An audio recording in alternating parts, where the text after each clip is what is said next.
Hello, No. hello everyone. Good evening, good late afternoon, late evening. Welcome to the Environment for the Americas Bird Book Club. Club? Glad to see so many of you joining us. So as you join us and you're getting comfortable, please note that this Bird Book Club is being recorded. And please feel free to turn your cameras on and show your smiley faces. We would love to see who you are. And even if you have those kitty cats or dogs in the background, they're invited too. So we'll give folks a few minutes to settle in and get ready as we explore our Bird Book Club this evening. Thanks again for joining us, folks. As you come in, just make sure your mics are muted. But turn your cameras on so we can see your lovely faces. And we'll give folks just another few seconds to get settled. We have a really exciting book to talk about tonight in our Bird Book Club. All right, so I'm going to go ahead and dive in. My name is Alicia King. I am a volunteer with Environment for the Americas. And in my day job, I work for the Forest Service. I work in Madison, Wisconsin at the Forest Products Laboratory, which is a laboratory that does a lot of research related to wood products, as you might guess from the name. And I just want to let you know that the Forest Service is one of the major sponsors of Environment for the Americas. And we wholly support the conservation work that Environment for the Americas does, as well as actively participating in particular, in World Migratory Bird Day. So again, welcome everybody. My name's Alicia, and I am going to be your host for this evening. And as we talk with our author, Heather Wolf, this evening, I'm just fascinated by her book, and I'm so excited to be able to talk about it. But first, I want to just do a little bit, and for those of you, and I see some familiar faces, for those of you that have joined us before, you know I give this little spiel about who Environment for the Americas is. So I'm just going to give that short little PowerPoint presentation and introduce you to next month's Bird Book Club author. And then I'll introduce Heather and we'll get started. So again, let me remind you that we are recording this.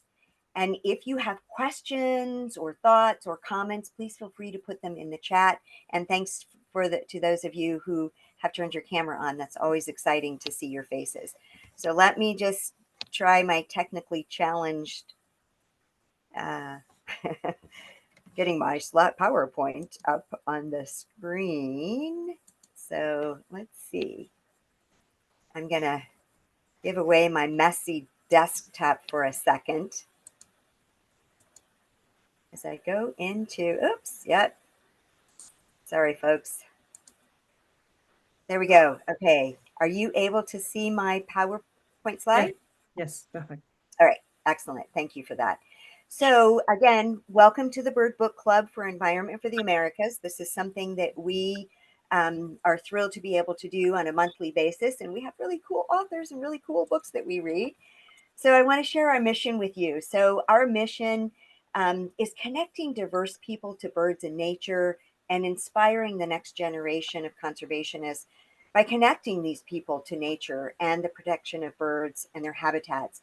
And we do this through a variety of ways. We do a lot of community work. We collect data, and some of that's global, some of it's regional, some of it's local.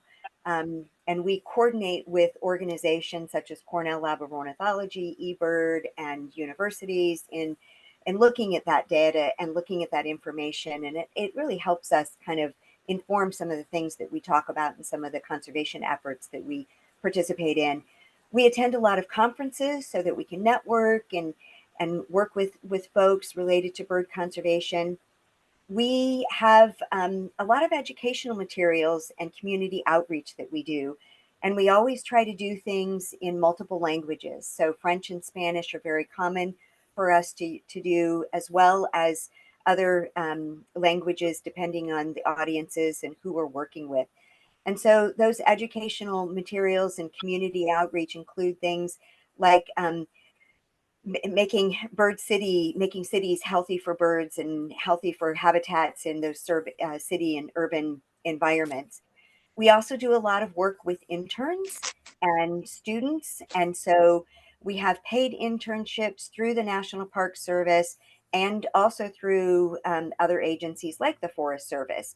And so those are all important ways that we get people engaged and really think about, how do we talk about birds and the conservation needs. And one of the big projects that we do is coordinating World Migratory Bird Day. So we coordinate that through the help of so many people, and including the Conservation on Migratory Species and the Agreement for the Conservation of African and Asian migratory water birds. And really, this is a kind of a call to action, and it's a way that we can engage in communities and get people involved and thinking about the birds that are around them, whether they know the names or not. And I'm super excited about tonight because the book that we're going to talk about helps us find more birds and learn more about them. But World Migratory Bird Day is, a very signature thing for Environment for the Americas, and you too can participate and help with an event near you or in your own neighborhood if you wanted to. One of the things that we do is we do some fundraising. One of the fun ways that we raise funds is to allow you to be able to shop and get cool things. And Heather was just talking about stickers, and she said, "Oh, they come in Spanish too." And so we have a lot of things on the website that allow you to not only show that you're bird friendly, but to support the organization and help us continue to create materials and do the things that we do. So you can become a friend, you can share with your friends. If you go to the website, you can contribute, you can follow us, you can share the really great information that we and so many of our partners put out there. And it's just a fun way to stay connected and a fun way to keep in touch with what we're doing and all of the great things that we're doing to reach people like you and people that you might not even know yet. So next Bird Book Club is going to be Carl Safina, and he has personal experience with owls, and in particular Alfie. And so his book is really talking about owls and how smart they are and what humans think and how smart humans may not be related to when you're thinking about owls. So that is at the end of March, the last March in or last Thursday in March. And so we hope that you will join us for next month's Bird Club. But for this month's Bird Club, I am super excited to have Heather Wolf here. And thanks to Daisy, who is with us tonight. She takes care of all of the organizing of everything and all of the technical stuff related to the Bird Book Club.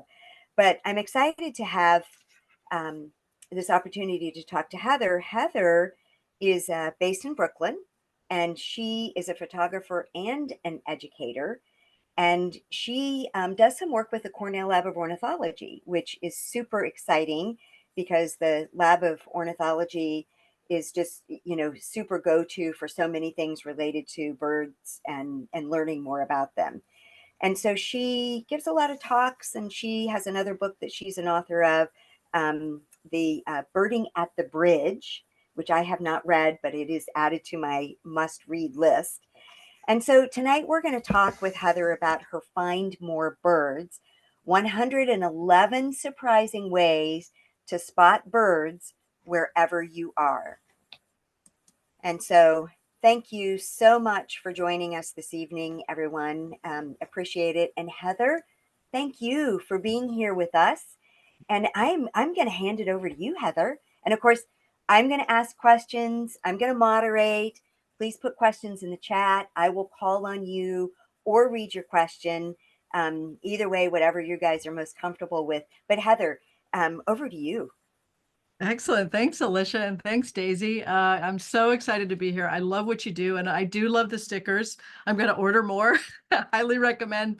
Every time I get the little catalog, I want everything in it. So I love what you're doing, and I would love to give a little bit of money to the cause for sure. So tonight, what we're going to do, I love this format. It's kind of discussing the book and some Q&A. And just kind of as an intro, I'm going to read a little bit from the introduction of the book and then 3 of the tips, because the book is organized into 111 tips. And then plus there's an intro. And then after that, I'm just going to show a few slides about some timely tips from the book, because migration's coming up, and some of the most exciting experiences from the book. And then we'll go to the Q&A.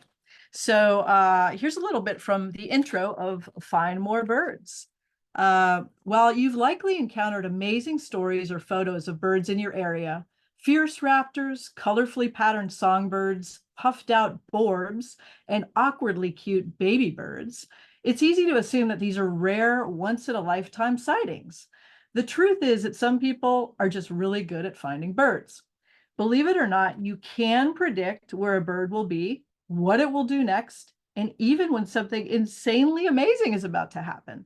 There is no denying that a bit of luck is involved, but the bulk of bird finding is wrapped up in a multitude of tidbits of experience, knowledge, and intuition gleaned from years of observing birds. That's exactly what you'll find in this book, and it will put you on the fast track to experiencing the bird show to the fullest every day for the rest of your life. My goal is to make finding birds easy for you. There are no long hikes or special trips required on the journey. Most of the ways can be used right in your neighborhood and town. In fact, looking for birds close to home in a patch is one of the best ways to find more. That's in tip number 18 in the book. But just a warning, once you start tuning into the birds around you, you might find yourself wanting to expand your territory. I would never imagine that I would fly to Colombia, the country with the highest bird biodiversity in the world, to look for birds. It's important to note that the positive effects of finding birds will reach far beyond connecting with nature and will touch many areas of your life. Focusing on a bird will draw you into the present moment like never before and make you more mindful. Seeing the many struggles birds face will generate gratitude for the many conveniences we humans enjoy. You'll find yourself striking up conversations and making new friends while birding, and instantly helping and learning from each other. Putting a smile on people's faces will become a habit. When they ask what you're looking at, you might show them a scarlet tanager or a golden crowned kinglet and make their day. And you could very well inspire them to start looking and listening themselves. There are countless other things you'll notice. You might look forward to more walks in the rain or ferry rides in the winter. I used to hate cold weather, but now I find myself traipsing through snow unfazed to watch bald eagles floating on blocks of ice. Having to wait in a long line outside might become a welcome chore. You can look to the sky for soaring birds of prey or use the Merlin Bird ID app in tip number 45 to tune into the area's bird sounds. While the show's ongoing script will be different for each of us, it will no doubt be life-changing. So that is from the intro. And the first tip I'm going to read of the 111 is one of my favorites. It's called Take a Seat. Let me get started. So imagine what we look like to a small songbird. We're giants, so it's no surprise that birds often flee as we approach. The good news is that many birds that take off at the sight of us will return if we simply sit down. Why? Reducing our height by half seems to make birds feel much less threatened. And the birds that like the spot where you initially saw them, they were there for a reason, probably to partake in some tasty insect, seed, or berry snack. So take a seat and wait for the show. You could find more birds the lower you sit. A bench or a log works well, but sitting on the ground is even better. My closest encounters with birds have happened while seated on lawns, including having a golden crowned kinglet hop onto my knee and give me a sweet look. This past fall migration, I noticed tiny warblers flying around a small pond in my patch. I wasn't sure what they were, but took this as a cue to sit down close to the pond to find birds. Within 5 minutes, I was surrounded by feathered gems. A magnolia and a Cape May warbler hopped on the lawn less than a foot in front of me. To my right, beneath the shrubs lining the pond, the secretive Lincoln sparrow peeked out and started to forage, while an ovenbird strutted out to its right. Sitting down works especially well in an area where you see several birds. Since they often hang out in groups, once you sit down, you'll notice even more. And that's that secretive Lincoln sparrow that is really tough to get a look at. But when I did sit down, it just came out and was not phased. So here I'm going to read another one. This is Pick a Patch. The more time you spend looking for birds, the more you'll find. But who has the time? We're all busy, right? Patch birders have the time. A patch is a place close to home or work where you go to find and observe birds. Since it's close, you'll be able to visit often, even when you're short on time. Your patch can be your backyard, your local park, a group of shrubs at the end of your block, a pond adjacent to a parking lot at work, even a tree outside your window. Right now, mine is Brooklyn Bridge Park in New York City, where I go to find birds most days of the week, whether for 15 minutes or several hours. I've found 182 species there so far. Since the book was published, it's up to 185. By picking a patch, you'll gain deep knowledge of how, where, and when to find birds there. It will also become your field laboratory where you can fine-tune your birding skills whenever you like. For example, birding by ear will quickly become easy in your patch. You also get to know the patch's habitats and features so well that you'll instantly notice something different there and find more birds. One of the best things about patch birding is that, in addition to birds, you'll find super cool plants, insects, and other creatures, and become an expert on how the elements of your patch's ecosystem depend on each other and function together. It's a nature show unfolding outside your door. You'll want to be there to see what happens next. Okay, and I have one more passage from the book I'm going to read, and it's one that it surprises some people because I get this question all the time is, do I have to get up early to see birds? And you don't. I'm not a morning person. I mean, I will get up because once you get into birds, that may make you want to get up so you don't miss anything. But one of the tips from the book is bird in the middle of the day. Breaking the rules. So people often ask, do I have to get up early to find birds? While that certainly is a common sentiment, likely propagated by phrases like the early bird catches the worm and guided bird walks that start at the crack of dawn, the answer is no. Some of your friends may be extreme bird watchers who awake with the sun, but what you may not know is that many are looking for birds all day long until the sun goes down. So you can just start looking later. Ducks, geese, loons, grebes, and shorebirds are out and about in their habitat throughout the day. Many hawks and vultures prefer afternoon outings when sun-warmed earth generates thermals, swirls of hot air they ride effortlessly. It's true that songbirds are often more active and vocal in the early morning, but during migration, you can find them at any time of day. When birds such as warblers, vireos, and thrushes prepare for their long journey, they go through hyperphagia, a state of extreme hunger and appetite that results in some of them doubling their body weight. These birds basically spend the whole day eating. One fall migration, I had arrived at Brooklyn Bridge Park at 8 a.m., but the birds didn't get hopping until much later, after 10 a.m. I was suddenly surrounded by migrating birds devouring insect after insect. After spotting dozens of ruby-crowned kinglets and a blue-headed vireo foraging at high noon, I realized I needed to eat too, and I headed home for lunch. So those are the selections from the book, and I'm going to share my screen here and just show a few quick slides. So one that I wanted to mention, because this is very exciting. So as Alicia mentioned, I work for Cornell Lab of Ornithology, and one of the projects I get to work on is Birdcast. And Birdcast provides migration forecasts. And the really exciting part about this is it starts tomorrow. So we turn on the migration forecasts on March 1st. So perfect timing. And this is a picture of one of the forecast maps from last fall. As you can see, like the yellow spots, some of them, sometimes it's white. Those are the really hot spots of where the birds are going to be showing up. So I kind of use it as an indicator if I do need to get up early in the morning before work to go ahead and see birds. So you'll definitely want to check out birdcast.info starting tomorrow. And there are other tools. There's a live migration map. There's a dashboard that will show you expected migrants coming into your area. Obviously, this is the start of migration, so things are going to pick up. But especially as we're approaching April or May, you're definitely going to see some amazing forecasts coming through. So another thing, one of the things in the book that I mentioned is to look for mud, look at mud.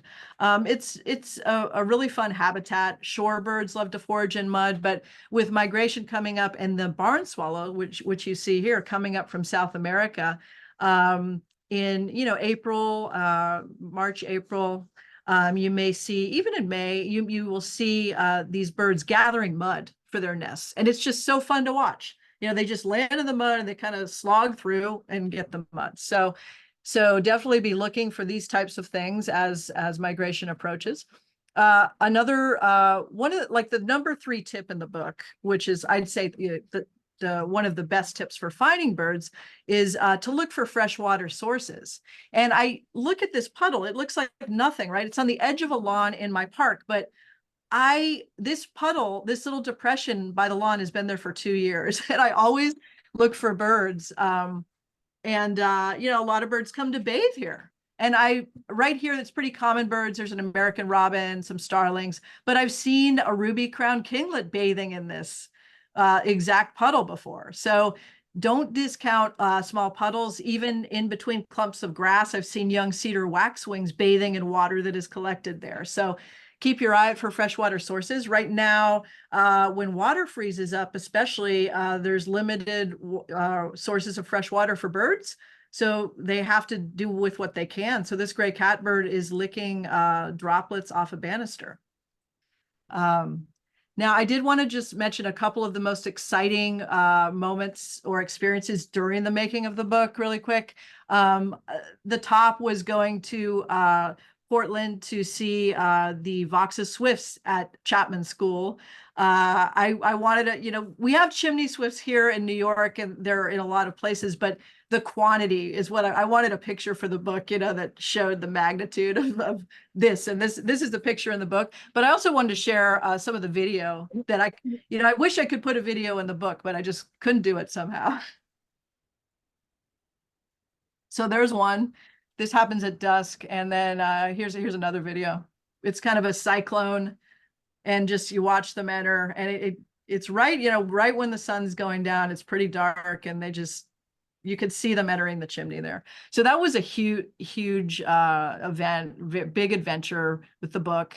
And then I'll just touch on another one. I have more if you want them, but I don't want to take up all the time. So I want to get to questions. But this one is a loggerhead. This was totally unexpected. I knew I wanted to have a shrike in the book because it's in the section like birds you may not have heard of, or exciting birds. And shrikes are just cool. They're kind of like raptors, but they're songbirds. And because they hunt lizards and things like that, they don't have talons to rip the prey apart and eat it. So they have to impale their prey on little twigs or fences and things like that. And I was in St. Augustine, and I saw there were loggerhead shrikes. I used eBird to see that there were loggerhead shrikes in a park, and I really wanted a picture for the book of like a lizard, impaled on a stick, but I read they really don't do that in Florida much. So, but I thought, well, I'll give it a try. And I saw a shrike, and there was a family of shrikes, and they got pretty used to me being around. And I saw one with something in its mouth, and I ran to this tree, and I just started snapping away. I didn't know what I was photographing, but I thought it has something, and I don't know exactly what. And when I looked at the photos, I saw this, and I don't know if you've noticed it yet, but on that twig, there is a little lizard head. Now, this is not the best picture, it's not National Geographic quality, but it went in the book because I couldn't believe I got this photo, and it's pretty cool. So that was definitely a highlight. So I'm going to stop sharing now, and then we can go to questions. Oh my gosh, that was so amazing, Heather. Thank you for sharing Of all of course. that. Welcome. And I had to laugh because when you put up the picture of the shrike, and a lot of us will call it the butcher bird, It's because it hangs things on hooks, so to speak. But I lived in Florida for a number of years. I worked in an environmental education center down there, and yeah, and the shrikes do actually in Florida impale things like that. But I looked at that, I'm like, oh my gosh, that's a lizard head.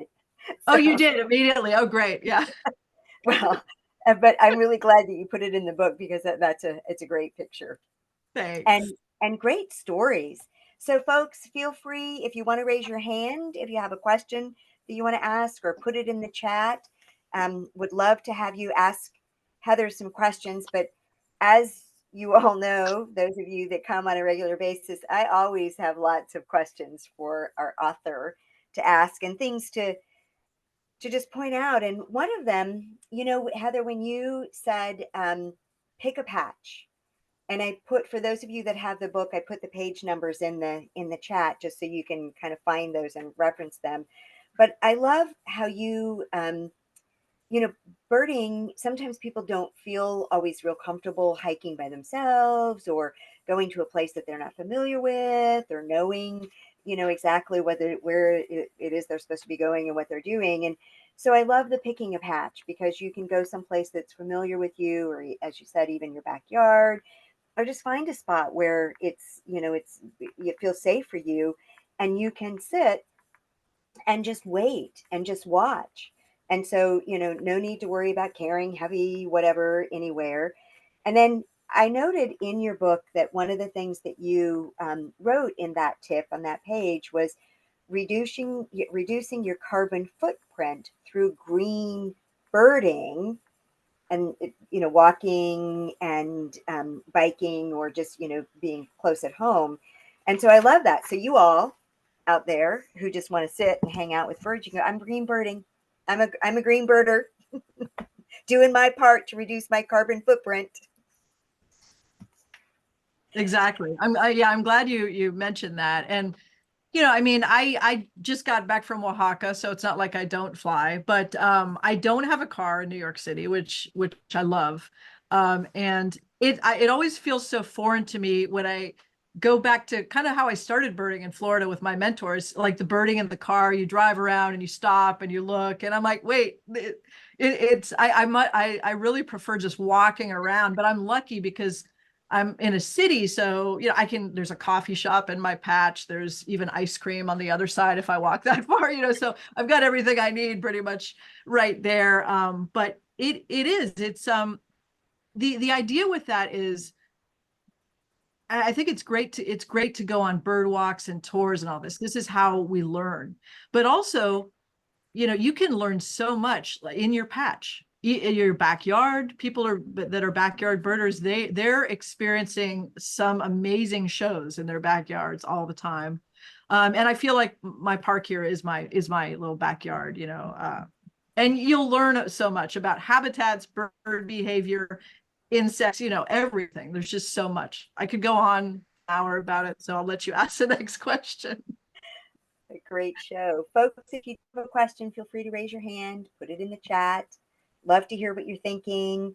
And we recognize sometimes people have, like you said, Heather, oh my gosh, people are just so crazy busy these days. And sometimes folks in the Bird Book Club might not have had the opportunity to read the book. Highly recommend it. And it makes a great gift too for somebody who, maybe is that beginning birder, or somebody that, doesn't kind of get why you like to bird. But one of the things that I noted, Heather, in your book was just the fun. It's just fun. We all know those serious birders, and how serious they can be. But Yeah. you have put some fun things in here, like the on page 42, tip 15, you've got stay fueled, always have snacks on hand. And I love that the picture in the book is a bird with a snack in its mouth. I'm not sure how thrilled I am that it's a praying mantis, but birds Right. eat birds eat insects. Speaking of insects, I think during the introduction presentation, I forgot to mention that that's our theme for World Migratory Bird Day, and just thinking about how important insects are for birds. So how did you, and I see a couple questions popping up now, but how did you come up with these really cute, thoughtful little chapter heads, tip heads? Yeah. Well, you mean like the wording of it or just Yeah. the yeah. Stay fueled. Always have snacks on hand. Of course, I always have snacks on hand. Never Yeah, go I mean, anywhere without snacks. I mentioned ice cream and coffee and all that, but when I started, I think I mentioned it in this tip that yeah, I got lost and in Florida somewhere. So that's why I was like, that was a thing that's good to know. You go out birding, and a lot of these were things that when I was beginning, what obstacles did I face, But as far as the wording of it, yeah, I think I just kind of started realizing these could be short and sweet things. Stay fueled, have snacks on hand, and then one that I mentioned to you earlier was check for cavities. So woodpeckers. There's some other plays on words. Ask the locals. I don't know. Like, yeah, I knew I wanted something short and sweet. And then I think once I had a couple of them that way, I kind of tried to come up with something cute for the rest of them. They're not all cute, but yeah, a lot of them are, which I'm happy about. Yeah, no, I think it works well. And Sheila Weber is saying, I love sharing what I am seeing with other birders and especially non-birders while out birding. And thanks for sharing that, Sheila. Yeah, um, it's fun, I love isn't it? that. Well, Sheila, that is so great, and it's so important because seriously, if you share those birds, it changes people's lives because they. The whole reason that I do what I do is because I people are walking by amazing birds, little things happening, bird courtship or migrating warblers eating a caterpillar, and they don't even know they're missing it, and it's right there. And if they saw it, it could make their day, it could change their life, it could, so by sharing it, that's huge. It's so important, and thank you for doing that. Yeah, I'll share with you in my neighborhood, we have a pond like maybe a half a block away from my house that is a kind of a neighborhood pond. And we just moved into this neighborhood last year, but in the summertime, a pair of sandhill cranes come to the pond and they nest, and they have a traditionally one or two young that they rear in this pond. And it's fun to see the whole neighborhood is like totally into it. And they're not birders, they just walk around the pond, whether it's for exercise or just kind of looking. But being able to share that with people and telling them about the lives of the sandhill cranes and listening to them is just so fun, just sharing that. So kudos to you, Sheila, for making sure people know about kind of what it is you're looking for. And then Catherine has Catherine, I'm gonna read this. I'm not sure if I see a question in here, but Catherine, so I live in Michigan, and I'm seeing many birds that usually come in April or even May, but are here now. It's really amazing to see how many birds are coming to our feeders. I have a certified wildlife habitat, yay, as part of my backyard, along with a woods. It is my go-to place for birding. Love it, and try to encourage anyone I can how great and rewarding it is. Really love your talk. That's Heather. We're loving Heather's talk. Um, let's see. Sorry, I lost my place. Really love your talk and recognize a lot of things that I have discovered over the years. Thank you for sharing. Great points. Yeah, and I'm wondering if those birds at your feeders, have they been there all winter? Because we're seeing that a lot here too, especially in Brooklyn Bridge Park, like the gray catbirds. There's probably a half a dozen overwintering. We have a couple of woodcocks that have been here. Yellow rump warblers, which is not that unusual because they can eat bayberries. They don't have to have insects, so they can survive. But yeah, I mean, I'm definitely seeing more birds, and New York City in general sees that. Sometimes there's a wintering oven bird and things like that. So Yeah, it's been kind of a mild winter in many areas of the country. So unusual weather, and we've yeah. we've had just that warm spree and then freezing cold. I was in DC during the cold snap, and I'm like, I was going to go birding, and sorry, it just was a little too cold for me when I was in DC. Oh yeah, it was so windy here last night. There was a car alarm going off all night. I didn't get much sleep, but what's great is during the summer, sometimes there's a mockingbird. You know, if mockingbirds don't find a mate in late summer, you'll hear them singing like at 2, 3 in the morning, and I love it. I don't get any sleep, but I'm like, this is great. It's so entertaining. Find that mockingbird a mate. I know, poor thing. So, Heather, while we're waiting for folks to be brave and raise their hands or put a comment or a question in the chat, in your tip 50, you talk about taking photos. And I'm going to kind of assume that, you don't have to be a great photographer. I know that a lot of times I'll look into, my binoculars and I'm like, oh, I can't really tell what that is. And I take a picture of it and then I go home and later I, blow it up and I'm like, oh, that's what that was. Tell us a little bit about that tip in your book. And then I see some more questions coming in. That I'm so glad you brought that. That is so true. I mean, you basically said what a huge benefit of taking photos. Now, when I started this birding journey, I always said I'm not going to take photos. There's too many good bird photos. I know it's difficult. Why do I need to take bird photos? But then when I realized I want to share this with people, and the best way to share it is through photos, then the blog started, the books, and all this. But I was concerned that it would affect my birding, and I didn't really want to be bothered with a camera. But it's really helped, actually. It's helped my birding because, like you said, it helps identification, especially for rarity, something that flies by or is foraging really quickly. If you could easily miss it if you didn't have the camera, and bad photos included. So in the book, I have this really bad photo of these these are great cormorants, and literally it was a flash. I just was out in the park and I saw these birds that kind of look like Canada geese, and I'm like, but they look different. I immediately just like just took a picture really quickly, zoomed in. Great cormorants. I had never, I mean, they're more out near the coast, they're not really inland this far, so that was a patch bird. And I put that horrible photo in the book. And I mean, the other thing I like about bad photos is that they show you how you're really going to see the bird. All these beautiful photos that, I'm posting and others are posting, it makes it seem like, oh, these birds are just right out, like posing for you. Sometimes they do, but most of the time, they're hidden, they're difficult to see.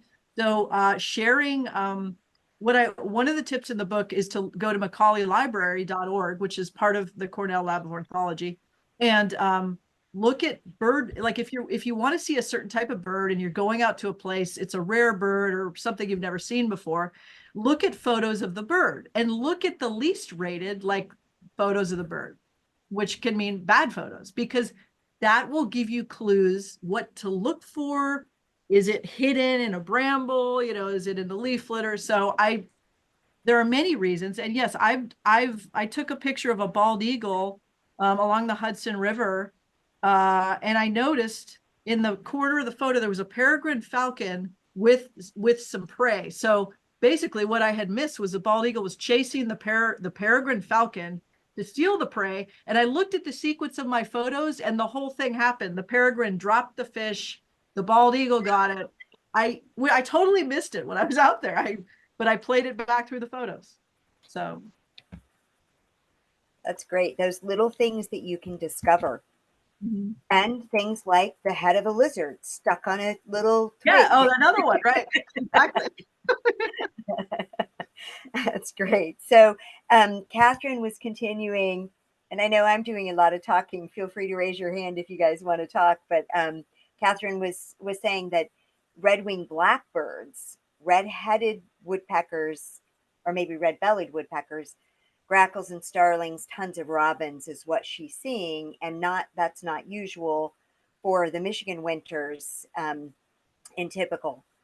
She says one day it will be in the 70s, unheard of this time of year, and then down to the 20s, which is what we've had in the Madison, Wisconsin area. Oh, wow. Amazing. Yes. That's a great selection of birds there. Yeah. So you talked about you talked about the eBird and the Merlin to help people identify, and you talk a little bit about that in your book. But the tips in your book are just so many great ways for even somebody, who it considers themselves to be a birder to explore even more and to find these little tips and these little tidbits about, the joys of birding. Um, and I do love go to your local superstore. And so thinking about that parking lot effect of, where things gather and, in when I lived in Alaska, we had ravens that would come to the parking lots in our Oh, stores. And literally, as we're putting groceries into our car, they're like standing on our supermarket cart, looking in the, like, what can I easily get open really fast before they get all of the, of course, I'm, putting human words into it, but like, what are they, what can I get into before they put it into their car? And these ravens were quite bold, and but it was so fun to watch them. And sometimes after shopping, I'd just get in my seat and in my car and just watch them harassing other shoppers. I am so envious of your Raven experience. That sounds like so much fun. I love them. And yeah, how entertaining. That's great. Yep. Yeah. So I want to go back to a couple questions in the book, or in the chat here, and I want to just answer the certified wildlife habitat question. So the National Wildlife Federation has a certification program where you can do certain things in your backyard and certify it as a wildlife backyard habitat. And I put the link for that in the chat if you want to explore it a little more. But basically, in your backyard habitat, you provide food, water, shelter, and places for birds to raise young. And Heather actually talks a little bit about some of those things in her book. And Heather, when you were showing your video of the birds in that little mud puddle or little, water off the sidewalk, it was amazing how many birds were in that, that I could see in your little video. But it was real fun seeing the baby robins, or the young robins. And if you guys haven't had a chance to watch baby robins as they bathe and do all of that, they are just they're actually pretty humorous. So the most important question that we want to make sure we answer tonight is, where can I get a copy of your book? So at Environment for the Americas, and please chime in, Heather, but we really do want to encourage you. Amazon is definitely a go-to for books, but find your local bookstore and go to your local bookstore and say, hey, I'd really love to have Heather Wolf's book. Can you order it for me? Or, that kind of thing. So, yep, you can order it online. Go to your local bookstore. Libraries are starting to carry a lot of these books now. So you know, you can certainly get books in a variety of ways. And Heather, I don't know if you have any more to add about how we can get your book. No, exactly. I mean, anywhere your favorite local store is the best option. It's great. And you're right about libraries. I know there's a library here in Dumbo in Brooklyn, and they have a great collection of bird books. So definitely check the library as well. Yep. Yeah. And in fact, our library next week has an author coming, and I forgot the name of the book, but it's a bird book. And this author is coming to talk about her book. And they're not selling them at the library, but they have a beautiful ornithological section in the library. And, they want to promote that. And so, Heather, I want to catch up a little bit on some of the other things in the chat. Catherine was continuing to say that they have red-bellied, downy, and hairy woodpeckers pretty much year round, and red-headed woodpeckers are rare. The last time that Catherine saw one was about a couple years ago. Very nice. I need redheaded and hairy woodpecker for my patch birding list. So I'm really hoping to get those. Maybe And I you're love that. good vibes, So Catherine. Thanks. tell us a little bit about your lists. So many birders have state list, year list, Yeah. that kind of thing. Tell us a little bit about how you list and what you list, because I love the patch list idea. I Yeah. want to do that. I mean, there are county lists too. I don't do the county list. I basically just do my life list and then my patch list. And the patch list is easy because if you use eBird and you submit your lists, you can just see how many you have for your patch. But if you use eBird, you can see how many you have, for your patch, for your county, for the country. You even like on this day, did you see this bird on this day in the past? I mean, it gets very fine grained. But for me, it's mostly about life birds. Like when I went to Oaxaca recently, I was excited to get some life birds.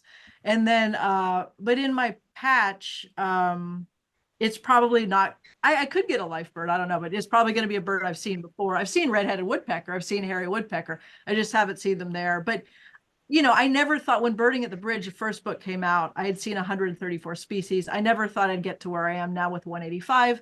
I don't think I can get to 200, but a lot of people are cheering me on and saying I can. So, hey, I need to believe them. So I'm going to try. I'm just curious of folks here at the Bird Book Club this evening. Um, how many of you have like a life list for birds? You keep a life list somewhere at the bottom. Sorry, I didn't go through any of this at the beginning, but at the bottom there's the um, reactions. So Sheila, life list, reactions. You can do a heart.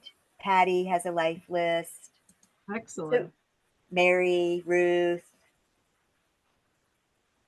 And you can keep it in a journal. And I'm just going to turn around real quick to see if I do. My original life list, believe it or not, I found this in a bookstore. I was in Florida, but I came back up to Brooklyn and I found this in a used bookstore. Birder's Life List and Diary, published by Cornell Lab of Ornithology. I wasn't working for them at the time, and it had all these empty lines. I'm like, people do this? They keep a bird list? I want to do this. So eventually I got into it.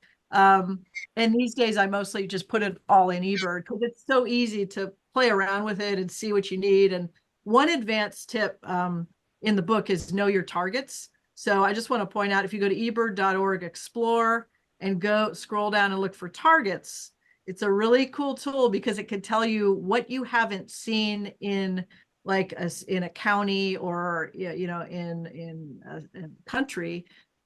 It can also tell you what you haven't seen in a hotspot, but you have to go to a hotspot page. So you can't get to it the same way, but it's all you can get.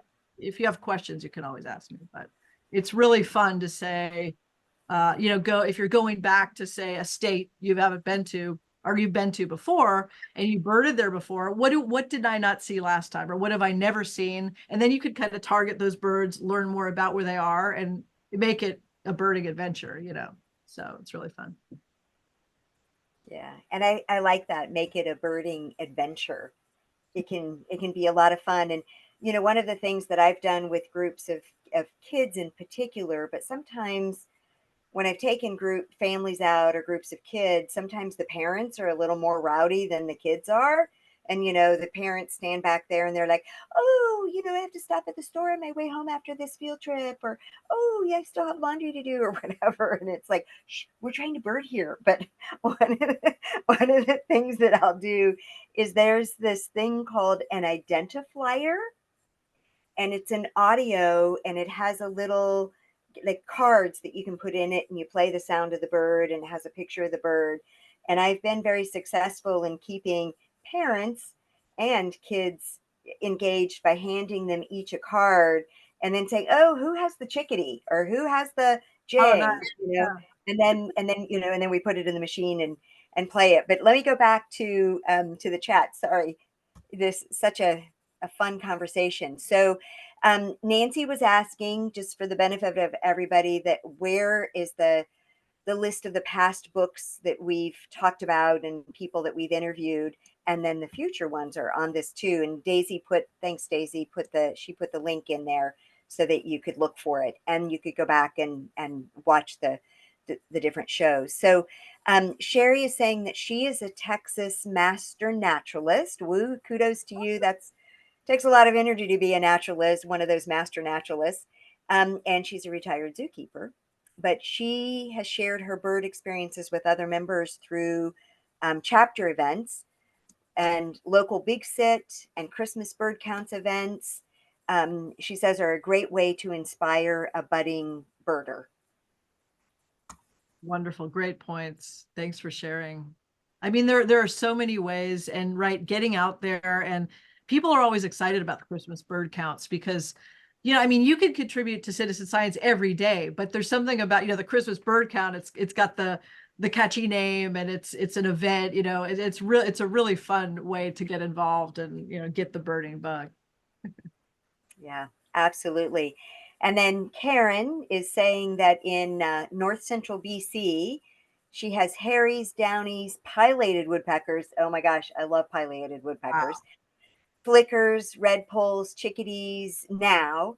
And we get to see a northern shrike. Oh, sorry, I lost my thing did a little flip. Where her thing goes? She gets to see a northern shrike sussing out the feeder every once in a while, and then also curlew, short-eared owls. Wow, I'm going to come visit you, Karen. Well, I was going to say the Yeah. same thing. When can we come over? That's not fair. Um, Short-eared although I owl. do That have is sandhill definitely not cranes walking through my front yard, so I'm gonna hold that that's my experience. Um, let's see. So not many colorful songbirds until later, Karen says. Finches, warblers, etc. And she has a life list thanks to eBird and Merlin. And so, Heather, to your point, eBird just makes it so easy for you to track all of those things. And then, well, no wonder she has such a great bird list. Listen to this. She goes to the UK, Hawaii, Norway. She gets around. Karen gets around. The other And the other cool then, thing, oh yeah, just when you're going to all those places, if your profile is public on eBird and you click on your profile, you see the map and it fills in, all the countries or the counties where you've been. So I bet your map looks great. yeah, I'm really bad at eBird, I have to admit. I mean, I started it literally when it first came out, at the very, very beginning, and I just haven't kept up with it. But I think you've motivated me, Heather. I'm and everybody Great. here talking Yeah. about eBird. I think I'm going to have to go back to it. So Sheila says she's coming up with on an international trip, and she's looking at the hot spots on eBird, which is a great Excellent. thing to Oh, do. that's a tip in the book. Yep, yep, There you absolutely. And then Catherine's pointing out the Cornell Feeder Watch is another great event to watch for birds. So, being able to participate in the Feeder Watch, great backyard bird count happened not too long ago. But the feeder cam at Cornell Lab of Ornithology is a great, way to be able, if you can't feed the birds or you just want to watch, that's a great um, opportunity to look at birds. And just a little plug for the sponsors of the Cornell Feeder Watch program is Wild Birds Unlimited. And Wild Birds Unlimited donates an awful lot to Cornell Lab of Ornithology financially, and they actually have a Wild Birds Unlimited store at Cornell Lab of Ornithology. Um, and then let's see, Ruth is sharing. Ruth, where are you? I don't see you on our wall, but or in the pictures. But she bought the same birder's life list and diary in 1991, and she Oh, still nice. updated with lifers. Oh, nice. Excellent. That's great. Oh, so she's asking, what were the 3 new birds you spotted in your patch since the publication of your book? Oh gosh, I'm not. You know what? I can go to eBird and check really quickly. I think one was a red-shouldered hawk. I know one was a red-shouldered hawk. And I can go to Brooklyn Bridge Park.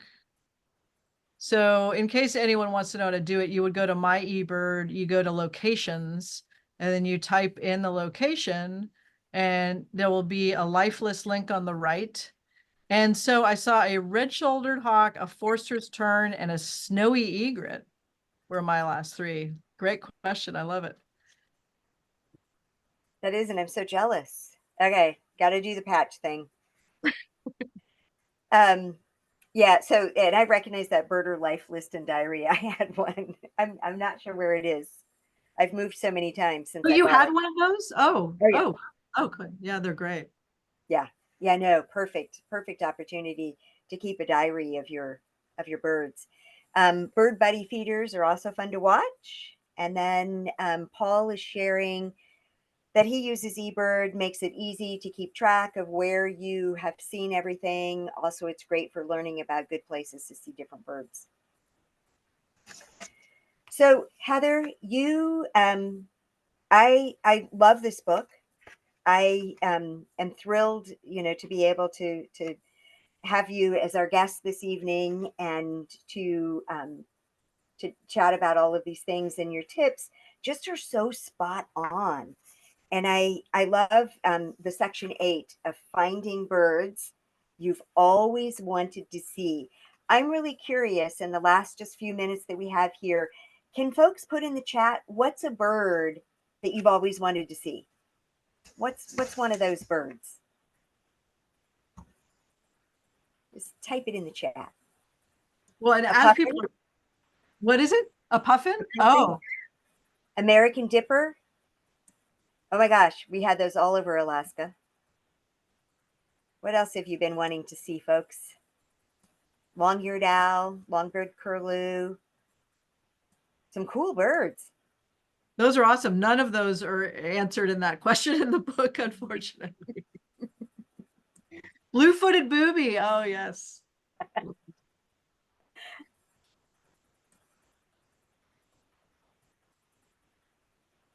Atlantic puffin, evening grosbeak, long-billed curlews. Those are such cool birds. Oh, I evening second the booby. grosbeak. I've never seen that either. I would love to see that. A long-billed curlew. Oh, I've seen that. Yeah. Oh, okay. The uh the evening grosbeak I have Oh, not seen. oh, they're so cool. So cool. I love these birds. Okay, you guys got to get out and see these birds. They're great birds. And I just, so in the book, one of the birds I said was a flamingo. And I mentioned in the book how really it's really hard to see a flamingo in the United States and even in Florida. There was one at St. Mark's Refuge. But then right after the book came out, flamingos were all over the United States because there was a storm that pushed them up. So that was kind of funny. Yeah, and that's the thing, isn't it? So birds are influenced by those kinds of things, Mhm. storms and weather patterns and Anything just can happen. Yeah, yeah, really. I mean, that's what's so exciting. I mean, yeah. So Kiki Lowe is saying any type of owl in the wild. oh. Well, there is a tip on how to find owls in the book. Yeah, you've got lots of great tips in here. Oh, I love that. Catherine has nesting screech owls almost every year in the woods, both gray and red. So the rufous phase and the gray phase. Fun, fun, fun, fun. Well, our time is up for this evening. This is one of those times when we could just stay for forever with an author, Oh, but we gotta go. We gotta go. So thank you so much, Heather, for sharing your book and sharing your lively stories and engaging with us this evening. And thank you everybody for joining us. And if you don't already have Heather's book, I hope that you can find it. If not at the library, someplace at your local bookstore or online. And it's definitely on my list to share with birders who might need a few little tips to get them out and birding again. So I'm certainly motivated by these great tips. well, thank you so much, Alicia and Daisy and everyone for being here and happy migration. It starts tomorrow with birdcast.info, so be ready. She's got the inside scoop, you guys.